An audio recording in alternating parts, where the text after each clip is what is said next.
And one more thing, அவங்க வெளியிட்டிருக்க photo, நாங்கள் love பண்ணியிருக்கோன்னு சொல்லி வெளியிட்டிருக்க ஃபோட்டோ எல்லாமே பாருங்கள். இது எல்லாமே அந்த லவ் பண்ணவங்களுடைய ஃபோட்டோ. ஓகே, இதெல்லாம் வந்து லவ் பண்ணுறதுக்கு உண்டான ஃபோட்டோ எவிடென்ட் அப்படின்னா அவங்களோட ப்ரொஃபைலில் இருக்கிற இன்னும் சில ஃபோட்டோக்களை காட்டுறேன் பாருங்கள். அப்போது இதுவும் லவ் பண்ணுறதுக்கு லவ் பண்ணிட்டுருக்கேன் அப்படின்றதுக்கு உண்டான எவிடன்ஸாக இதை நாங்கள் கன்சிடர் பண்ணணும் அப்படின்னு நீங்கள் நினைக்கிறீங்களா? இந்த ஃபோட்டோவும் எனக்கு ஆல்மோஸ்ட் ஒரே மாதிரி தான் தெரியுது. இதுலேயும் ஒரு செலிபிரிட்டிஸ் கூட ஃபோட்டோஸ் எடுத்திருக்காங்க, இதுலேயும் அவங்க ஒரு செலிபிரிட்டிஸ் கூட ஃபோட்டோ எடுத்திருக்காங்க, அவ்வளோதான். ஸோ டெஃபினட்டாக I am not support Vijay Vaishu. திருநங்க இருந்தாலுமே ஒரு பப்ளிசிட்டிக்காக வந்து எந்த மாதிரி அலிகேஷன்ஸ் வைக்கிறோன்றது ஒன்று இருக்குது. ஸோ இது வந்து ரொம்ப தப்பான example.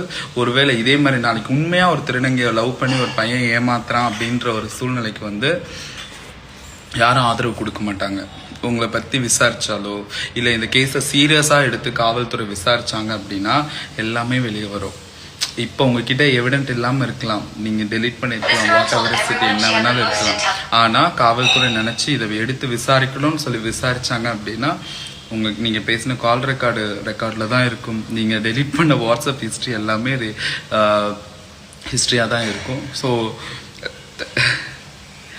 such a cheap publicity mentality.